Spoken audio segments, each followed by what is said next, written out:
Welcome to Resource Watch, where we look at the latest news in the resource sector. Today we're focused on iron ore, making up almost 6% of the Earth's crust. This resource is the most plentiful of all the elements and is predominantly used to make steel. I'm Nozi Pumbandra, and thank you for joining us. Let's kick off with a look at the stories making headlines.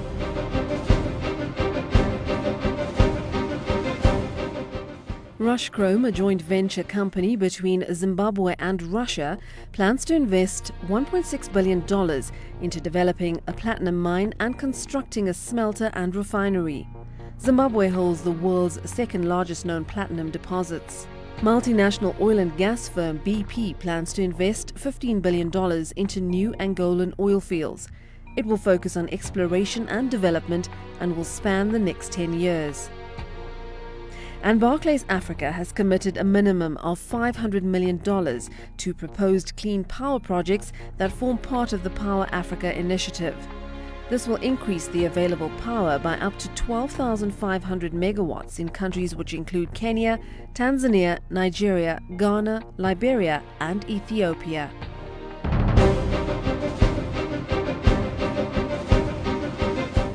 Bazima, thank you so much for joining us today to give us an update on your company and operations there. Now, last we spoke, we touched on the iron ore price, which adversely impacted on your interim earnings. Is that still something that's a concern for you, or are there significant lessons that you learned during that period that you'll pick up on going forward? Well, it's still a concern. I think it's a concern for everybody in the iron ore industry. Prices are still around the $93 to $95 a ton mark, and that's not a very good price. We would like it to go up. We had been expecting prices to come down. We didn't expect them to come down as quickly as they did, but everybody expects them to come down. So we have to be, well, it's time for us to get used to lower prices. Not as low as 93, but lower prices nevertheless, yes. It's unfortunate because it is something that you can't really control. And another element to this is the Chinese demand. I mean, Chinese GDP recently coming in at 7.5%, still struggling, but not at the peaks that we anticipated. Indeed, we have no control over this whatsoever. We are price takers. We take whatever the market tells us what the price is. But as I say, demand keeps going up, especially in China. With the 7.5%, we'll see demand going up perhaps by 3.5% per annum going forward. The problem has been the amount of supply that's been coming on the market.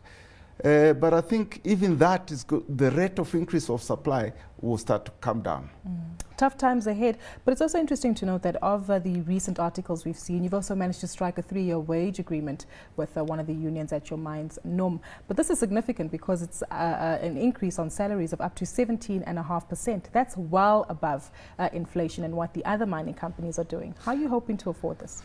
I'm very pleased that we've been able to strike a 3-year agreement with NUM and Solidarity.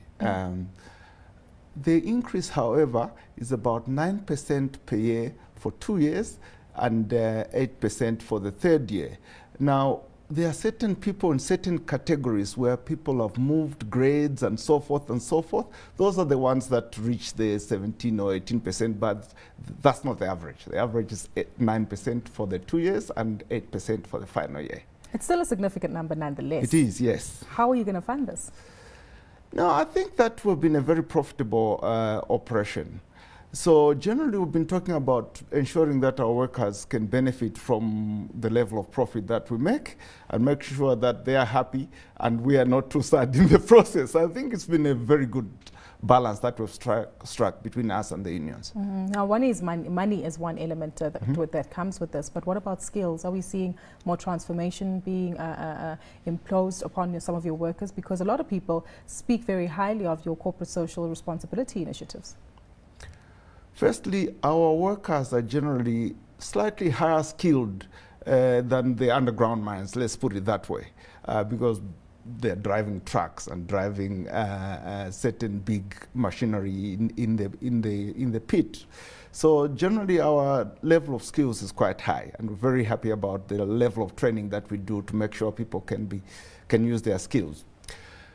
In terms of CSI, we have been quite profitable for the past few years, and therefore we invest in the community. Firstly, we invest through the Community Development Trust, which owns 3% of Kumba. So in this last period, for example, we'll be paying them something like over 200 million rand as a dividend, and they'll use that in the community. In addition, we do our own CSI into the community, and I think last year we spent 250 million rand in the community. But all these are numbers. It's what you actually do with it and what you see in the community. Colomela, for example, will put a lot of money into early childhood development, and when you go there and hold the kids in your, in your arms, and you can see the teachers and you can see the facilities, it's really very good. I can imagine. But certainly of the other things that must keep you awake at night, Labour is one of them. But what about the legislative environment, in particular in South Africa with the MPRDA? I see the legislative environment as improving. Okay. Over the last few years, we were talking about the Sims report and nationalization and changes in the MPRDA, and all these were things that were worrying us and worrying investors. Having been through that debate now, having been through the MPRDA amendment and having engaged with the government and agreed more or less what would happen, and having seen government do that, we are no longer as worried about changes in legislation as we were in the past. What about on the rest of the continent? Very interesting. I think that the mining environment on the rest of the continent is changing, and changing positively. Take Gabon, for instance. Gabon was a country which was mostly to do with oil, and now they want to do well in the rest of their mining industry, and they've changed their mining code and they've put that through parliament, and it's something that we can all work with. So I think the Africa as such is improving in terms of its mining code. It's interesting you mentioned Gabon, because that's also where you were going to invest in the Mebega project there. But unfortunately, there has been a divestment from Anglo-American as well as Kumba from that particular operation. Yes. What were some of the key issues that led to you guys taking 2 steps back? I must stress here that the Mebega project, just like the JV we had with Jonah Capital in Liberia, were exploration projects. Generally speaking, in the mining industry, exploration is more miss than it is hit. When you hit in exploration, it's very, very good. But more often than not, you can only expect a small portion of your exploration to come out positive. And for us, the Mebega project did not come out economically positive, and therefore we set that one aside. And next one. I want to emphasize that this isn't about Gabon. This is about the particular project and the economics associated with it. So let's touch on the rest of the continent, because you say it's not about Gabon, but it surely is about the African story. You yourself are a true African. You're born in Zambia, right. Operating mines in Zambia as well as here in South Africa, and exploring activities across the 54 states that we have. Is the environment changing? Are there particular lessons that you're picking up on where we need more involvement from maybe Western counterparts or maybe fellows from the East? I think the story has been the same as in South Africa, that you've got to have an environment which is welcoming of mining investment. Mining investment is long term. You sometimes have to put in money into the ground for 7 years before you can see any return. So the investors need to have some certainty about what the environment is going to be like. As I said, you've seen countries like Gabon, you've seen countries like the Republic of Congo, for example, you've seen countries like Sierra Leone putting in place legislation that ensures that when you go into that country, you know what to expect, you know what the government expects. We've also seen countries now starting to become active in their infrastructure.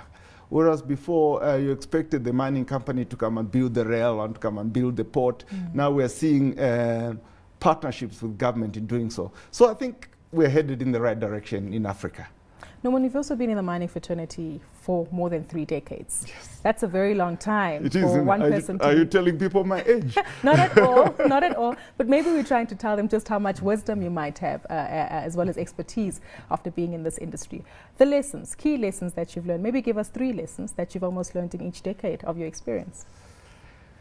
Yeah, the first is that you need to work with government when you're in the mining industry. As I said, it's a long-term thing. It involves the country and it's the people's patrimony and so forth.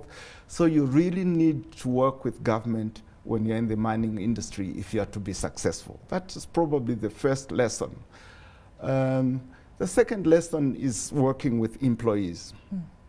The employees have certain aspirations that they want to have, and you need to understand those aspirations and work with them to bring down those aspirations if they are too high, so that the expectations are right, and be able to meet the expectations that you think are appropriate. Finally, I always talk about my stakeholders, and the community is a stakeholder. When you get into a community, it's usually quite a poor community. And it doesn't matter what country you are in, even first world countries, the communities where you sit are usually quite poor compared to the GDP that you raise when you start a mine over there. So again, you got to do the same. You got to work with them, agree what is possible, and deliver on that agreement, but talk to them all the time. That was CNBC Africa's Gugulethu Mfupi sitting down with Norman Bazima from Kumba Iron Ore. Now, have you ever heard of the word numismatics? Well, I certainly haven't, but in our Gem of the Week, we visit a leader in the marketing and manufacture of numismatics in South Africa. Numismatics is the study or collection of currency, including coins. And the Gold Reef City Mint is one of the 2 privately owned mints in South Africa that have minted legal tender coins. These days, the mint does a lot of corporate work, making medals, badges, and gold and silver bars. Resource Watch visited the mint, where we discovered the allure of silver. In times gone by, silver was mainly used as currency. Today, it has wider applications. Well, if you look at what it's being used for right now, if you look at the amount of available silver that is available right now, it is grossly down on what was available a couple of years ago. So there is, in essence, right now, worldwide, a critical shortage of silver. And one of the biggest users, as I said, is the solar industry. Just to meet the needs of the solar industry in the next 5 years, we're going to have to mine something like 6 or 7 times the silver that's being mined at the moment. So my personal opinion about silver in the future, it can only go up in price. So with a high demand and a low price, this precious metal is gaining popularity as an investment. The investors and the people who are in the know, guys who spend a bit of time on the internet looking and seeing what's happening worldwide, a lot of them are actually selling gold and going into silver.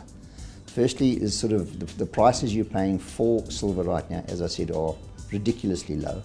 So a lot of people who would normally have invested in gold and have invested in gold are in fact going into silver in a big way. So if you have a bit of cash to invest, why not buy a bar or 2 of silver? And that's how we end this week's show. Talk to us on Twitter. That's @NoziPombandra or @CNBC Africa. And don't forget that the show's hashtag is #ResourceWatch. Until next time, it is goodbye for now.